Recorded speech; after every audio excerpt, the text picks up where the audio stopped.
Had to change tapes. Anyhow, I wanted to finish up with this dissent business. So what I was going to say was just like, this is a good thing to not agree if you disagree. And that's all that dissent is. And when you are patriotic, when you really, really care, okay, about your country, you're patriotic, then you dissent when you believe that the course you're taking is improper. Then you pull away, you dissent, you disagree. So the same holds true when it comes to friendships. When you want to really be somebody's friend, then you need to be very honest with them. This is the best thing you can do. If you're genuinely a friend, sincerely a friend to somebody, this is what you do. Although it's unpleasant and it's not what you want to do, you don't like to do it, you wish you didn't have to do it, you wish that your friend didn't put you in a position where it was necessary to do it, nonetheless, you do it because you're a friend. And if you're a friend to humanity, we have to do that across the board, okay, to everybody. So while I say I don't judge the New World Order cabal and all their willing minions, a multitude of minions underneath them, we have to understand who the enemy is and why they are enemy. They're preventing humanity from evolving. They're preventing humanity from progressing as a civilization, becoming more godly, more civilized. It had nothing to do with religion, just becoming more proper, more decent, more righteous, more upright, more dignified, filled with more integrity, having more principles and right convictions, okay, which doesn't mean imposing them on other people, okay, it just means that this is the direction we want to go. We want to live in a world that is as good as we can imagine. So it's up to each one of us individually to imagine what that world looks like at the end. What kind of a society, what kind of a civilization do you want to live in? Now, don't compromise and don't omit any details. When it comes to things like economics and politics, what should be the end game here? Okay, what's it going to look like in that perfect world? Is it going to involve money? If it does, then you're off base because it can't involve money. Money is but a concept. It's concentrated wealth and power. And the only one that has the right to do such an abstract thing, it's like magic, okay? The idea that you can take this power, seize it, and use it against other people is wrong. It's wrong, wrong, wrong. And we've all got to understand that prosperity is another subjective term and subject to definition, not our own narrow idea. Because if I told you I had $100 million, you would say, you're prosperous, man. But if I told you I had wisdom, what would you think? Would you see that as prosperity? Are we seeing things the way we are supposed to see things? Or are we seeing things the way we've been trained to see things? Well, I submit to everybody that we're seeing things, our perspective, our perception is being obscured and tainted and manipulated by the money masters. They want us to think the way they want us to think. And so they take control of the educational system so they can teach what they believe is relevant, what they want us to think is relevant, and omit anything they don't think is important. They don't want us to believe is important. Okay? And that is a direct form of manipulation. Okay? That's it. I mean, we're all just being manipulated up one side and down the other. And we've got to understand what the effects of that are on us and how they can get away with dividing us the way they have. This Democrat, Republican, conservative, liberal, socialist, capitalist thing. I mean, come on, folks. We have to figure it out. And I don't want to sit here acting all pompous like I'm smarter than everybody else. But folks, we all have equal access, okay, to the mind of God. Literally, you are without limit, your potential. You can think anything you want to think. Nobody has the right to tell you the boundaries of your imagination. So everybody has the same ability to figure this mess out and figure out what it's going to take to get to the bottom of it. Understand that humanity is willing to serve one another. The idea that we need a harsh taskmaster with a whip, or a pitchfork, saying, we got to keep the masses hungry. We got to keep them down and poor. Okay, those are lies from the pit of hell. We've got to step back and say, really? Why is that? Well, they're ready with an answer because they know knowledge is increasing rapidly on the earth, and this is a great threat to their relevance. They can't be relevant once they lose the people. Once we're empowered from on high with the truth, knowledge, wisdom, understanding, they can't contend with that. They don't want that. So what are they? They're always fighting against it, okay? They're always fighting against it, but it's coming. So they're ready with an explanation for that. That's where the whole climate change thing comes in, where humans are the plague on the earth. We're a scourge upon the earth, a cancer on the earth, a disease that they've got to get rid of.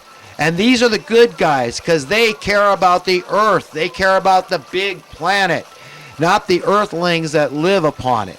They don't care about us procreating. They want the poor to stop making babies. You can't afford it? Well, you don't want to be a welfare recipient. Don't have a baby. Why can't they afford it? Because they've been made poor intentionally. This is part of social Darwinism. The genocide being committed right under our noses. And anybody that buys this lie, I feel sorry for you. You need to step out, man, and look at this thing and say, am I really thinking in an ungodly manner? Keep yourself in check. Just as we are our own worst enemies, we are conversely our own best friends. So if you're going to find happiness, it's going to start within your own heart, mind, spirit, soul. Okay, that's where Jesus said the kingdom of heaven is within us. So understand that as we become empowered, and these people know it, this is all they've got. They're just desperate, so they're throwing this stuff at us. They know they've been exposed. This is what they hate, being exposed as hypocrites, liars, living by a double standard. Okay, we want to reduce the earth's pop. We're the good guys. Look at the Georgia guys. We're the good guys. Yeah, we're altruistic.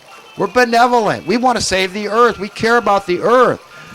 Anybody doesn't care about the earth, you're a bad person. Even though nobody's saying they don't care about the earth, even though everybody would say, yeah, you got clean energy technology, just release it.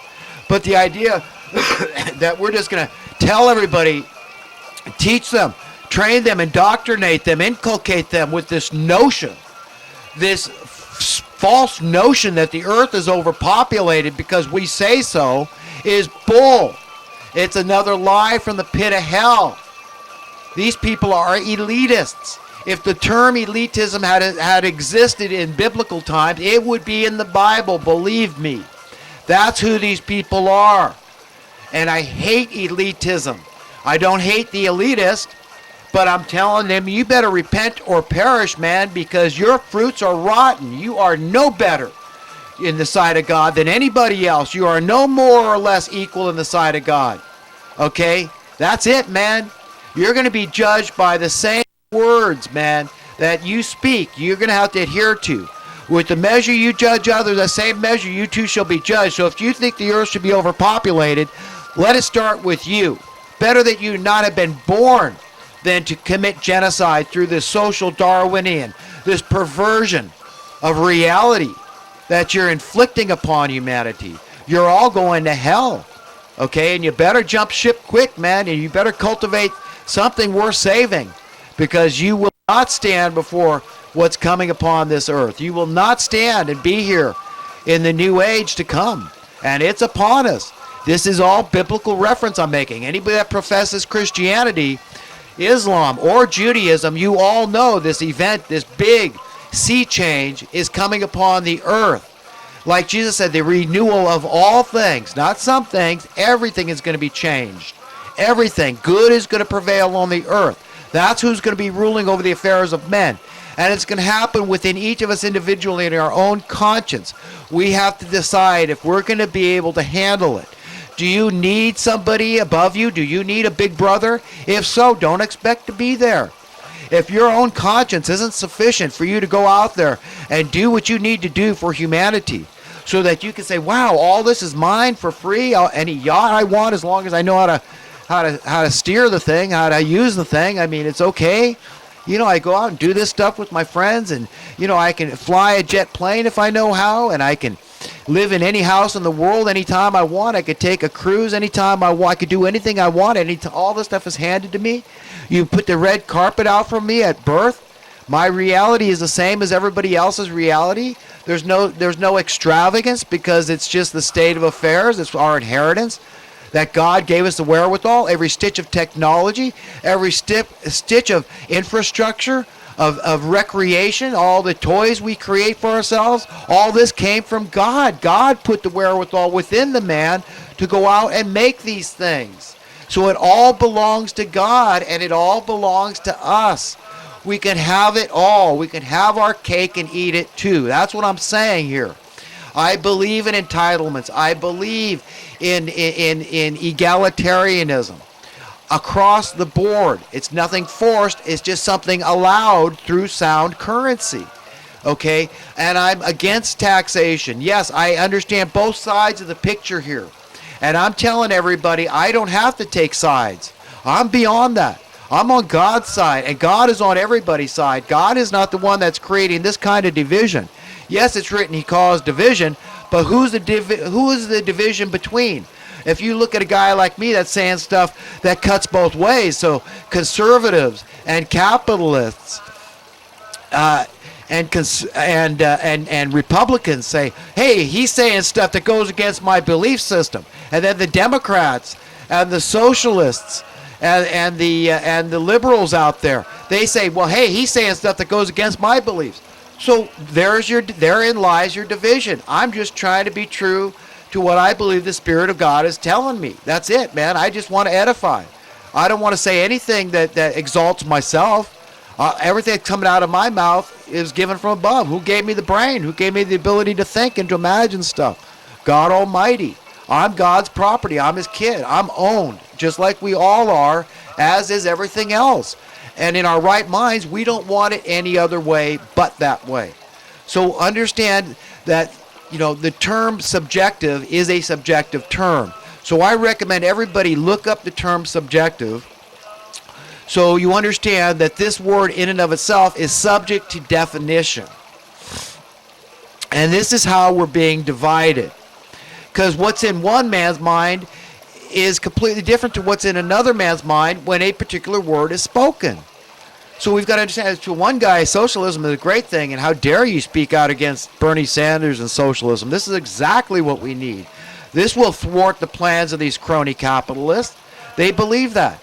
So as long as we make one thing clear to those people, those well-meaning people, that really they're misconstruing socialism, because if you look at the history of socialism, you'll see, it's been bad, man. Whether the name's been besmirched or what, or it's just that very subjective term that, people have used as a calling card, and, they've used to commit horrible acts under that banner of socialism. We can't say. Who knows what's happened here? It's just like the word religion or government. Who is the government, for crying out loud? These are subjective terms. And in order to come out of Babylon, to extricate ourselves from the establishment, that's what we all want to do, isn't it? Isn't that Donald Trump's whole impetus? And I heard him speak recently. I was like, right on. Donald Trump was talking about ending homelessness. I'm like, right on. When you get a guy like that, I'm on board. I'm down. If he's going to do that, that's very egalitarian. That's very just. That's anti-social Darwinism. So I'm all for it, okay? That New World Order hates that idea, so I'm on board with that. I will support Donald Trump, okay? And if Donald Trump and Bernie Sanders could work together, I think that would be the best thing in the world to bring America together and to bring this planet together. And they just put forth their collective good ideas to the people, because we've come full circle. These words have no meaning. Conservative, liberal, socialist, capitalist. Look, folks, I'm telling you, they've lost all meaning. And it's by intent, it's by design. They've discombobulated us in our language. They've confused it. This is the Babylon effect. It's great power. These people know what they're doing. They are evil genius. So we've got to come together here. We've got to take up our role. Okay, take the torch. that God has handed us, the responsibility we have to one another, to care about each other. That is loving one another, really care, to correct each other diplomatically, with politeness and gently as we want to be treated.